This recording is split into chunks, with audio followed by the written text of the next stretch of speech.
Have you ever been certain your telephone would ring in the next 10 seconds? Or have you ever walked down a strange street and had the feeling that you knew what lay beyond the unturned corner? Yes? Then you've had a brief encounter with the world of the unknown. You are ready for the actual human experience that follows. Alcoa presents a new and unusual kind of television program that takes you just beyond the world in which you live. Alcoa presents Aluminum, from the world's leading producer, Aluminum Company of America, who creates new and unusual uses of this wondrous metal for the world in which you do live. And now, John Newland takes you one step beyond. The sea is calm now. Guns are silent. Planes in the sky carry nothing more menacing than tourists. All things considered, it's a good time in the world. But it wasn't always so good or quiet. Not so very long ago, the sea was a battleground. The sky was filled with death. World War II. It hardly seems real to some of us now. Something consigned to history books. But there were things that happened that never made the history books because they were too incredible to be recorded. That is, except in the memories of the men involved. They remember and will certainly never forget.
How many hits did we get?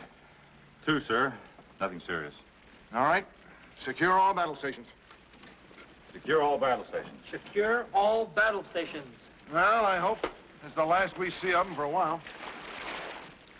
Sir, all gun crew reports secured. What was the follow-up on number 1 gun? Driscoll came unglued, sir. We'll take him below and have Harris tend to him. I did, sir, but Harris is in no condition to treat a sick dog. Again? Yes, sir, again. The engineering officer reports, sir, the electrical board is out. Be at least 6 hours before repairs are completed. All right, Boats. Aye, sir. Well, this is sure a lucky day. So for 6 hours, we just sit here. Wonder how long it'll be before one of their reconnaissance planes spots us. Should be quite an afternoon, sir. Could be. What do you suppose made young Driscoll crack up? He'll be all right. I'm not worried about him. Harris? Yes. I think I understand, Harris. Well, I don't, sir.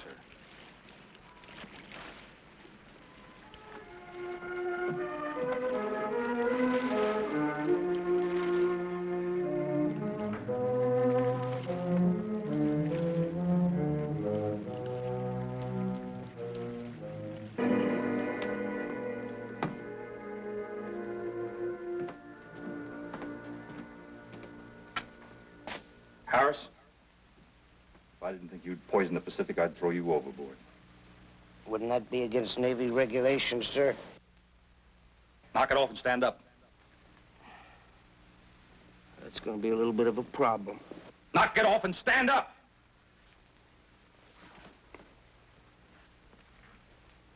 Oh, I've had a belly full of you, Harris. I've had you. Run up to there. Put this man in the brig. Aye, aye, sir. Let's go, Harris. All right, gently. Let's go. Come on, brother, gently.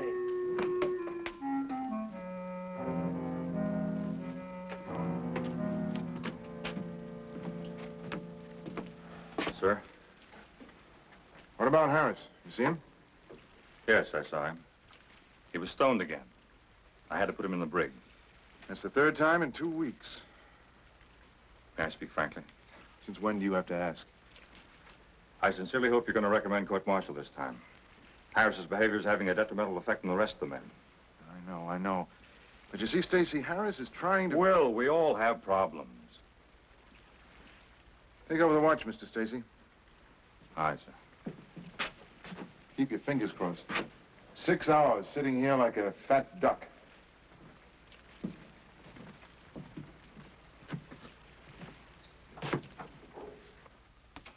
On your feet, Harris. On your feet. All right. That's all, Bosun. Aye, aye, sir.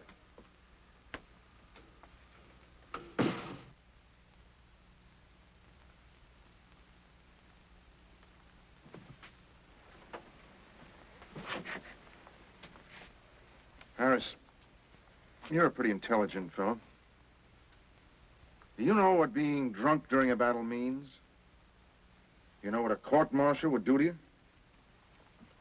Yeah, up against a wall. And bang, bang, bang.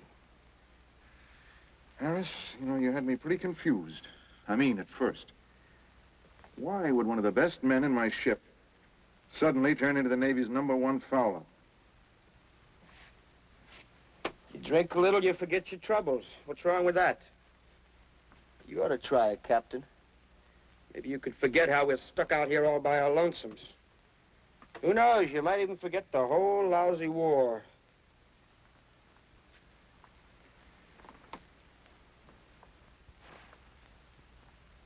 Has the drink helped you forget your brother? Yeah, I found out about it a couple of days ago. What loudmouth slob? That's none of your business. Everything on this ship is my business, and don't you ever forget it. How old was he? What are we gonna have, a nice little heart-to-heart talk? 19. A rich, full life, huh, Captain? I'm sorry. Who isn't? Everybody's sorry. The Navy Department, my mother, the girl who was in love with him. Nobody's as sorry as me. I talked him into enlisting.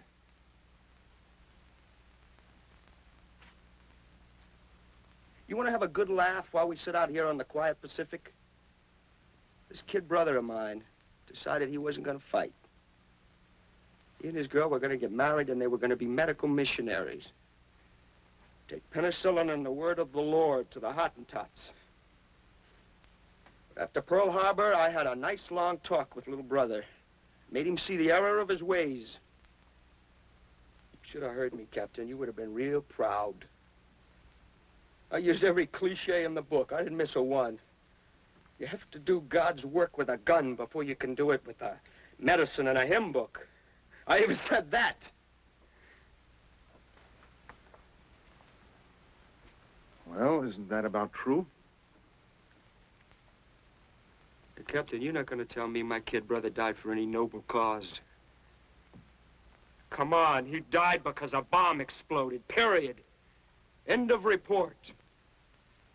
You really think that's the end of it? I mean, for him. What else is there? You mean like up yonder? Who knows? I know. There's nothing. Nothing except what you can see and hear and touch, and you can quote me. This is real. This lousy ship, this stinking brig. You and that little gold braid. That's real. There isn't anything else. There's nothing else. That's also real, Harris. And if that's the only reality, God help us. If you have to hate somebody for killing your brother, try hating the enemy.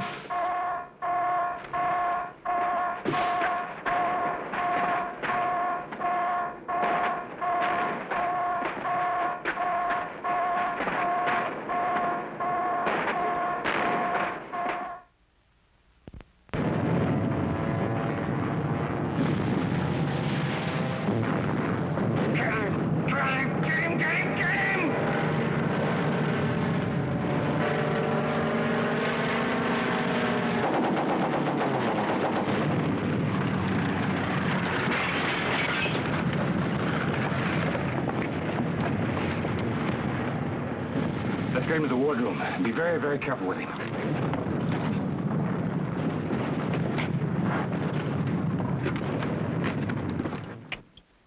But, sir, you know we're under strict orders not to break radio silence. Just do as I tell you. Contact the heavy cruiser Athena and tell them I want to talk to their chief surgeon.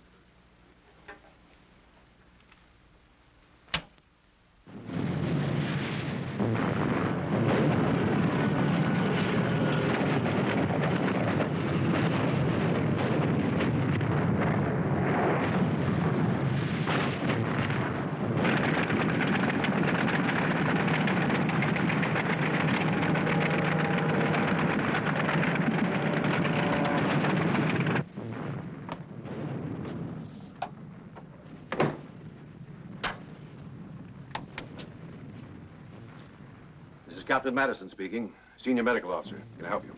This is Lieutenant Commander Stacy. Commander Fielding, our skipper's badly hurt. He's bleeding to death. We don't know what to do. Fielding? Bill Fielding? Well, isn't there anybody aboard who... We've got nobody. Nobody? There's a fellow up in the brig who's supposed to be a pharmacist's mate, and that's all. What's his rating?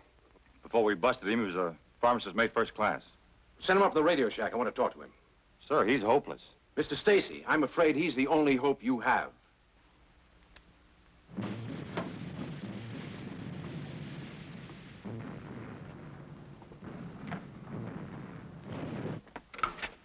On your feet, Harris. Welcome to my home away from home, Mr. Stacy. On your feet.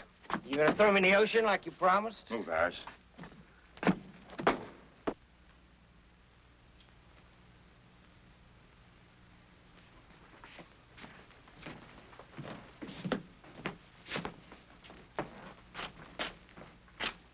Come on, Harris. Check that shrapnel wound in his neck. We need to know just how serious this is. Now, wait a minute, I'm no doctor.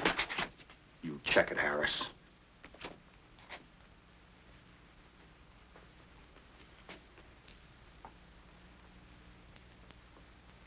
Wow.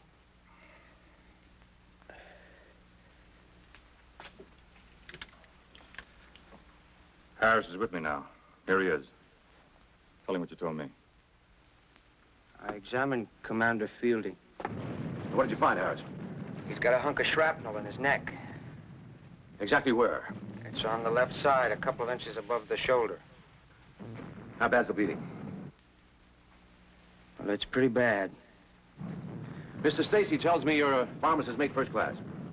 I was. At the moment, I'm a prisoner of war. Stop clowning.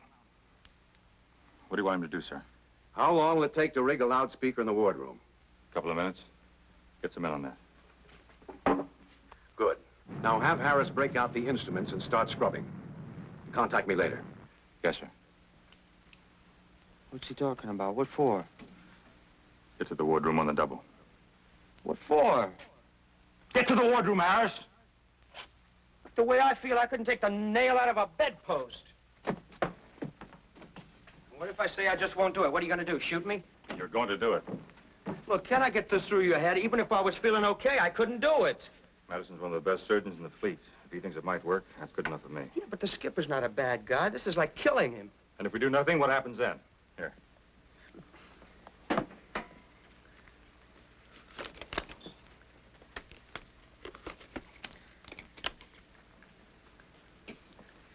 We're ready, sir.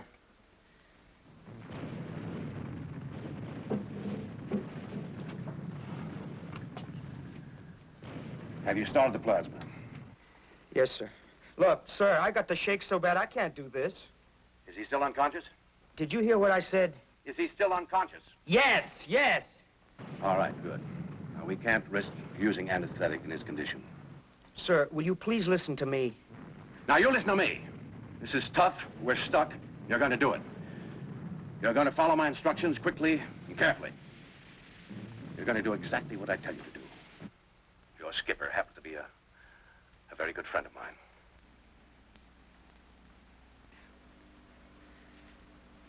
Okay, let's get on with it. Let's get the thing over with. All right, now. Get some Kelly hemostats from the tray. Yes, sir. Open the sterilizer and get those hemostats and put them in the alcohol.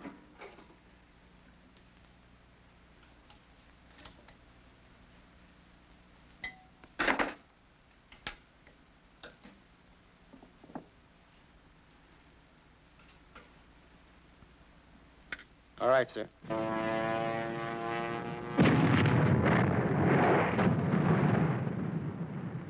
Now, swab down the wound with antiseptic and drape the area with sterile towels.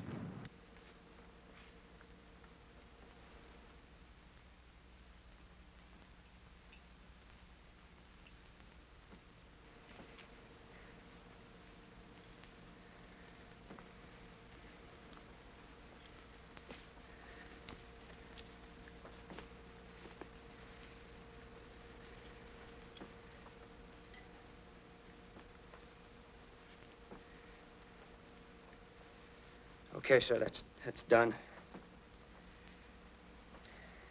Sir? Dr. Madison?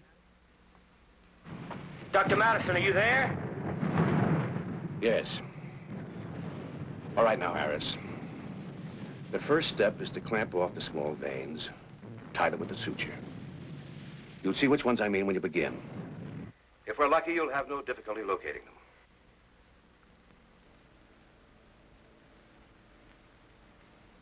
Put another hemostone in there.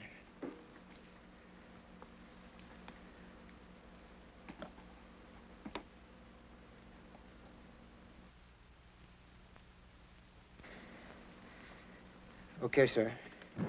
Now you should be able to locate the fragment of shrapnel by gently probing the area. Begin.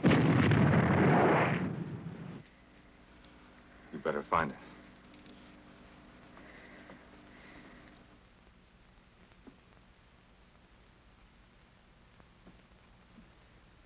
Look, will you wipe my forehead, please? Have you found the fragment? Yeah, I found it. What's the exact position? It's just left of the jugular vein. Almost touching it. I was afraid of that. Now listen closely, Harris. That's the critical point. You mustn't, under any circumstances, allow the jugular to be severed. Now, the edges of the shrapnel are undoubtedly jagged.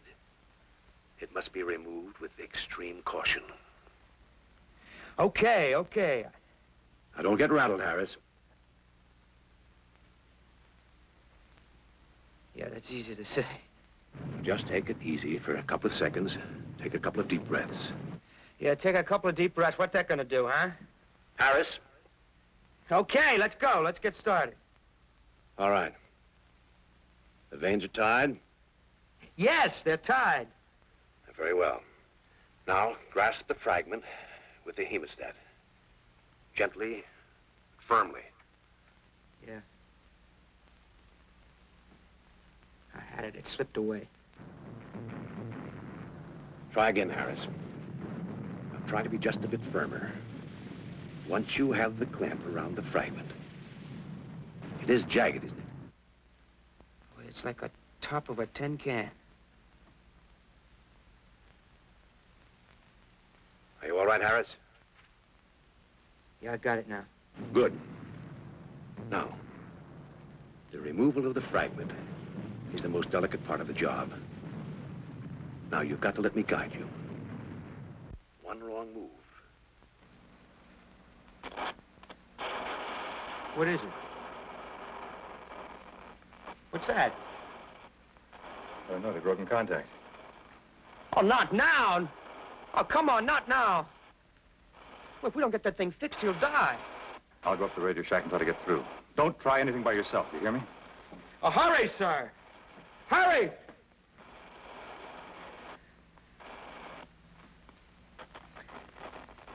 Oh. Oh, come on.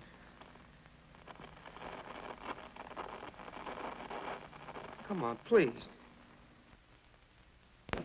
What happened? I don't know, sir. The Athena just quit sending. Why? My God, why? Sounded like she was under attack. Maybe they knocked the antenna out. Haven't been able to raise a thing. Contact one of the other ships. Anyone. Find out what happened. I'll try, sir. 7-2, break.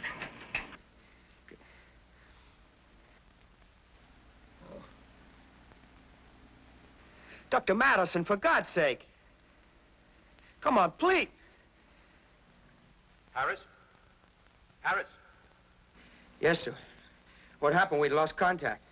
Is Fielding still all right? Yeah, he's still breathing. Well, let's get on with it. Oh, the clamp slipped. Look, I'll have to reach the fragment again.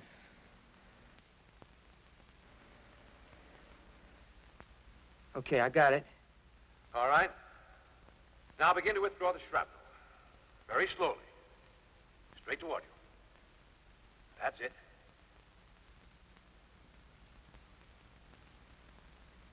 No, straight toward you. Carefully. Stop. I think he's gaining consciousness. That does not happen, Harris. He can move and lacerate the jugular. Now hold the fragment exactly as it is. Do you understand? Be very calm. It's okay, we're in luck. He's passed out again. Slowly. Firmly pull slightly upward on the fragment. Slow. Good. Now never take your eyes off the jugular. Up. Now. Straight again. Straight toward you. That's it. I got it.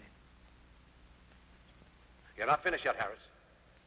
Now, you must tie off the deep bleeders as you did the outer ones. Use the hemostats to clamp them off.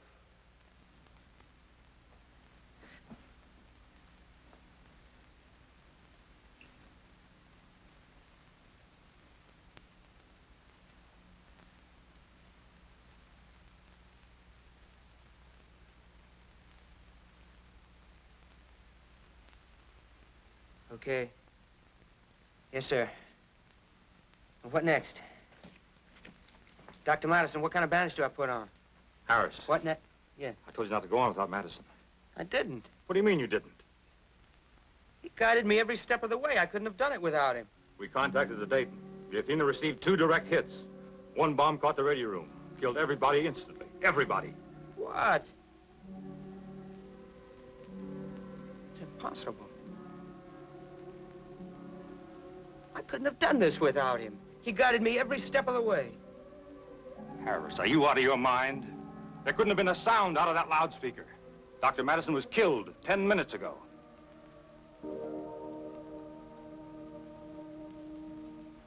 Lieutenant Commander Stacy was right about one thing. The heavy cruiser USS Athena did take 2 direct bomb hits from enemy aircraft at 10:40 hours, March the 22nd, 1944.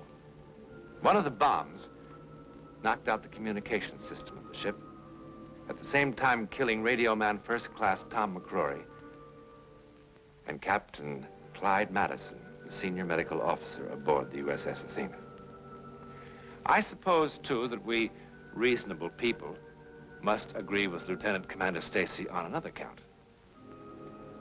After Madison was killed, the further transmission of his voice was absolutely impossible.